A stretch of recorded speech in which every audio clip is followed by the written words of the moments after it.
Halo pemirsa, Weekly Report kembali hadir di sela-sela aktivitas Anda.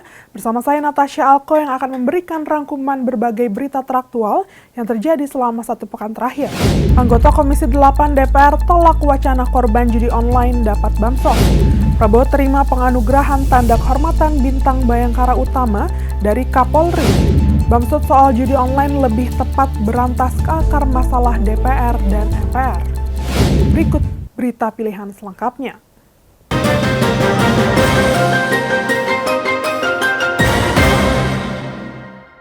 Presiden Joko Widodo meninjau proyek tanggul pengendali banjir dan rob di Tambak Lorok, Semarang, Jawa Tengah. Presiden Joko Widodo meninjau proyek tanggul pengendali banjir dan rob di Tambak Lorok, Semarang, Jawa Tengah. Jokowi menjelaskan selain untuk pembangunan tanggul proyek tersebut, juga ditujukan untuk penataan kawasan kampung nelayan di wilayah pesisir tersebut. Proyek yang dibangun sepanjang 3,6 km yang menelan anggaran hingga 386 miliar rupiah itu diharapkan mampu menangani dan mencegah luapan air laut ke wilayah pesisir. Terlebih, Presiden Jokowi berharap infrastruktur itu mampu bertahan dalam jangka waktu yang panjang, serta bisa menjadi contoh bagi wilayah lain dalam menangani atau mengendalikan banjir rob.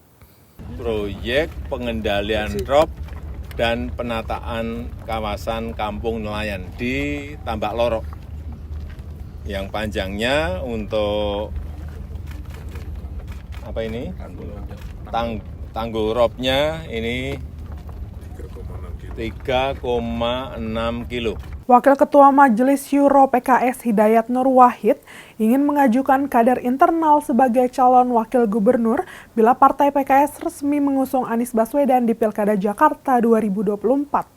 Wakil Ketua Majelis Syuro PKS Hidayat Nur Wahid ingin mengajukan kader internal sebagai calon wakil gubernur bila partai PKS resmi mengusung Anies Baswedan di Pilkada Jakarta 2024. PKS mengaku memiliki sejumlah kandidat yang mampu untuk mendampingi Anies Baswedan. HNW lantas menyebutkan sejumlah tokoh yang dianggap mumpuni menjadi cawagup Jakarta, diantaranya Wakil Ketua Majelis Syuro PKS Syibul Iman, Ketua DPW PKS Jakarta Khoirudin, dan sejumlah nama lainnya. Selain itu, PKS juga masih membahas pencalonan Anies Baswedan untuk Pilkada DKI Jakarta. Kekinian PKS menginginkan kursi calon wakil gubernur untuk kader internal. HNW memandang wajar bila PKS berkeinginan mengajukan kadernya sebagai pendamping Anies, mengingat PKS menjadi partai pemenang di Jakarta pada pemilu 2024. Kita masih fokus kepada nama Pak Anies Baswedan yang sebagaimana diusulkan oleh DPW.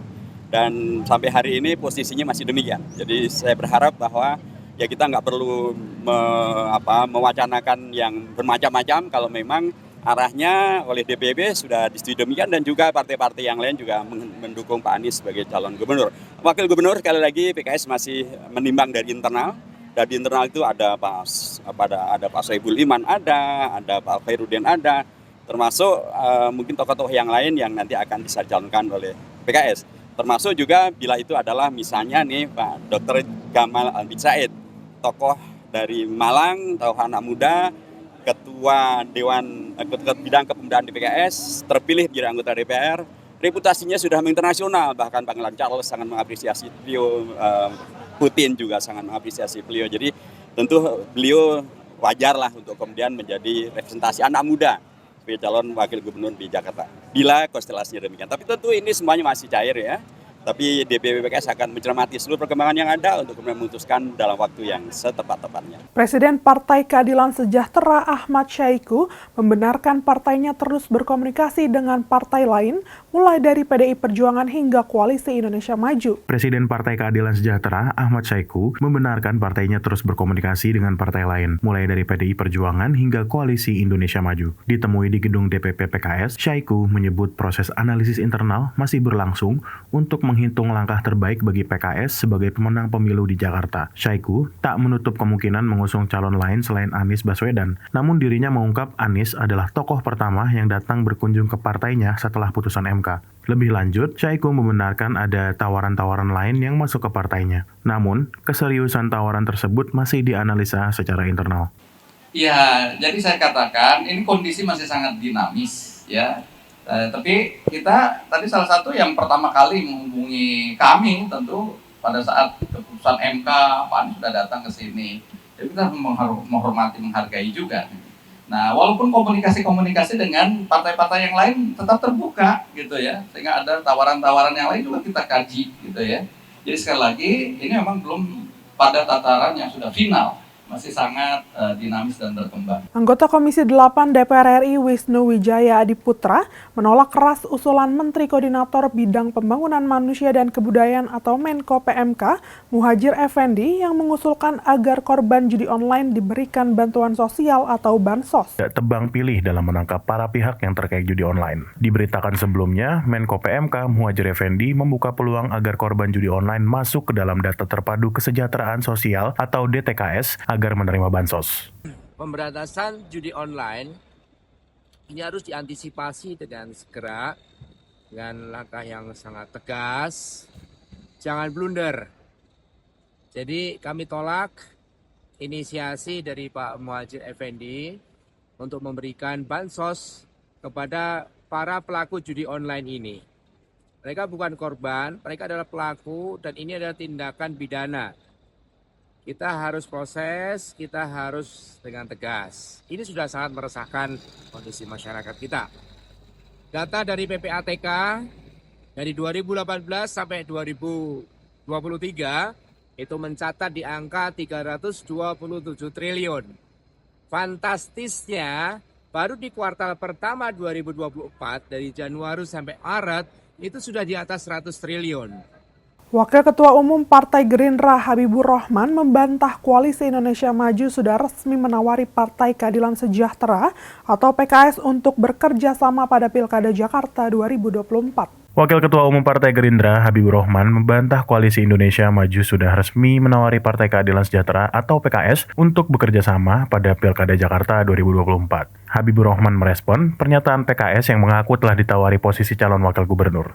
Habibur Rahman mengaku menghargai proses yang sedang berjalan jelang Pilkada 2024. Tidak hanya itu, dirinya berharap tidak ada lagi kubu-kubuan dalam Pilkada serentak 2024. Sebelumnya, Presiden PKS Ahmad Saiku mengaku pikahnya mendapat tawaran posisi cagup di Pilkada Jakarta 2024 dari Koalisi Indonesia Maju. Ya, sampai saat ini setahu saya belum ada pengajuan resmi atau keputusan resmi dari Koalisi Indonesia Maju soal siapa paslon gubernur ya dan wakil gubernur ya untuk yang akan diajukan dalam Pilkada Jakarta ya. Jadi kalau teman-teman PKS menginformasikan adanya tawaran menjadi cawagupnya Pak Ridwan Kamil, mungkin itu dari orang per orang ya, petinggi partai politik anggota Koalisi Indonesia Maju. Jadi belum menjadi tawaran yang resmi. Namun demikian, kami menghargai proses yang berjalan ya, dinamika yang berjalan. Kita berharap tidak ada lagi kubu-kubuan di Pilkada kali ini di DKI khususnya. Partai-partai yang kemarin mungkin berbeda koalisi dan kami bisa jadi saat ini bersatu dengan kami ya.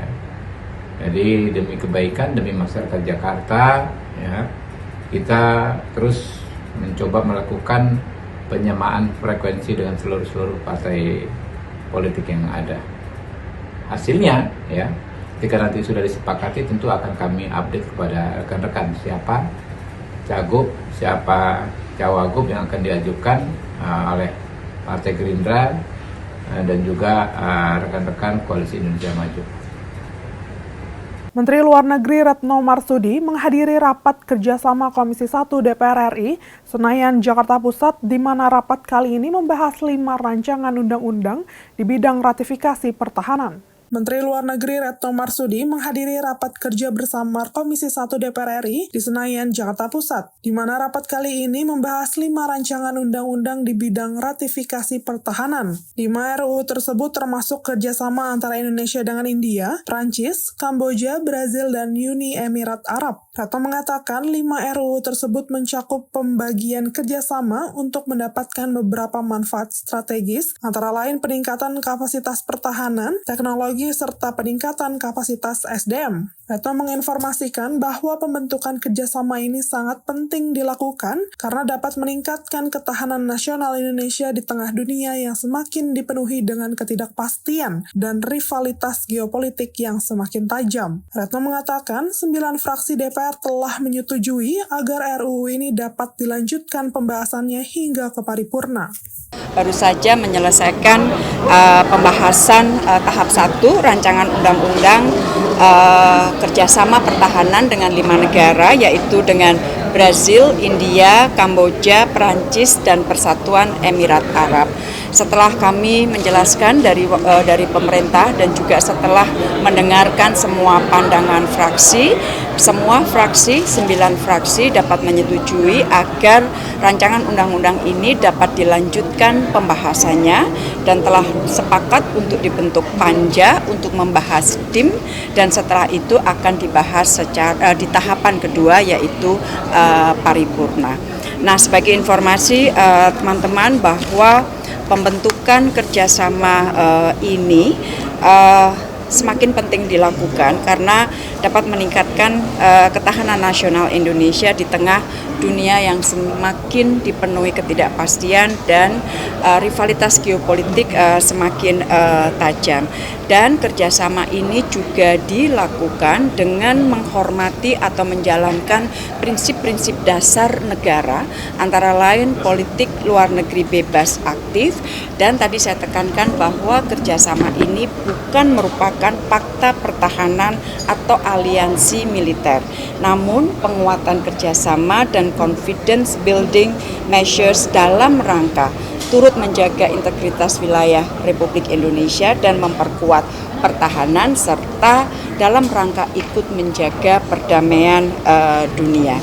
Jadi dari 5 kerjasama dengan 5 negara tersebut bidangnya bermacam-macam, tetapi antara lain adalah pertukaran kunjungan, dialog, kemudian capacity building, dan juga kerjasama di bidang ilmu pengetahuan, teknologi, dan kemungkinan juga dengan beberapa negara membuka peluang untuk melakukan joint development dan joint marketing. Jadi intinya alhamdulillah tahapan 1 sudah selesai, didukung oleh semua fraksi, masuk ke pembentukan panja untuk membahas DIM dan selanjutnya jika lancar maka akan dibawa ke tahapan kedua. Terima kasih. Wakil Ketua Komisi 1 DPR RI Teguh Rifki Harsha menyebut pembicaraan dengan PKS belum sampai ke kursi calon gubernur Jakarta. Wakil Ketua Komisi 1 DPR RI Teguh Rifki Harsha menyebut pembicaraan dengan PKS belum sampai ke kursi calon gubernur Jakarta. Rifki mengatakan, partai-partai di KIM memang terus merangkul partai lain di luar koalisi Pilpres pendukung Prabowo Subianto. Dirinya menyebut penjajakan komunikasi juga dilakukan dengan PDIP. Rifki juga menepis adanya anggapan KIM hendak membuat poros sekadar untuk menandingi Anies Baswedan di Pilgub Jakarta. Menurutnya, penjajakan koalisi didasarkan pada chemistry dan strategi pemenangan calon yang diusung. Rifki mengatakan dirinya terus terbuka pada rencana kerjasama dengan partai lainnya, seperti Nasdem, PKS, dan PDIP. Belum sampai situ, tetapi pembicaraan untuk terus merangkul partai-partai, tidak hanya PKS tentunya, ya termasuk juga sahabat dari PDIP untuk beberapa daerah, tentu itu juga kami siap berkolaborasi. Saya rasa enggak juga ya, ini kan lebih ke chemistry, strategi pemenangan begitu. Jadi tidak ada hal khusus yang terkait juga dengan koalisi di pemerintahan, karena kalau koalisi pemerintahan kami sudah menyerahkan ke Pak Prabowo sebagai presiden terpilih untuk merangkul partai-partai di luar koalisi KIM, tentunya juga untuk kesuksesan 5 tahun membangun Indonesia bersama Pak Prabowo. Ketua Majelis Permusyawaratan Rakyat Bambang Susatyo tak menjawab gamblang soal adanya wacana pemberian bantuan sosial bagi keluarga pelaku judi online. Permasalahan, optimalisasi penyerapan tenaga kerja dan peningkatan daya beli masyarakat jadi 2 faktor yang menurutnya penting untuk mencegah individu terjerat judi online. Saya tidak ingin mengatakan tepat tidak tepat, tapi sebaiknya justru didorong kepada memberantas persoalan dari akarnya. Akarnya adalah Satu, daya beli masyarakat terus merosot karena ekonomi yang terus memburuk kan. Itu artinya apa?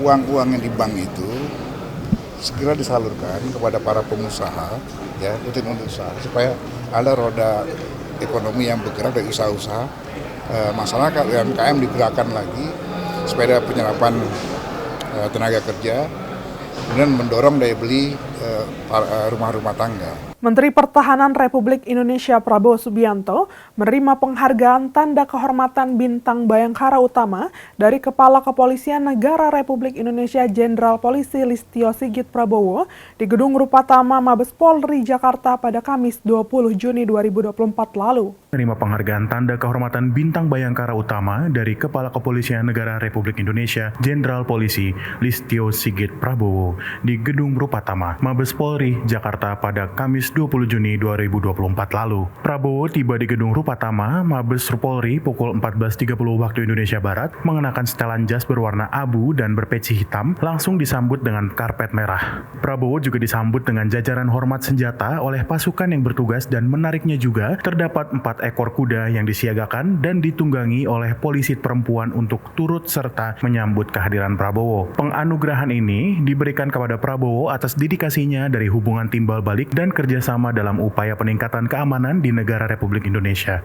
Prabowo dinilai Polri berhasil dan berjasa besar atas pengembangan dan kemajuan kepolisian Republik Indonesia. Demikian rangkuman berita kali ini. Jangan lupa tetap saksikan Weekly Report untuk update berita selanjutnya. Tayang setiap minggu hanya di Berita Nasional TV. Saya Natasha Alko dan kru yang bertugas pamit undur diri. Selamat berakhir pekan dan sampai jumpa.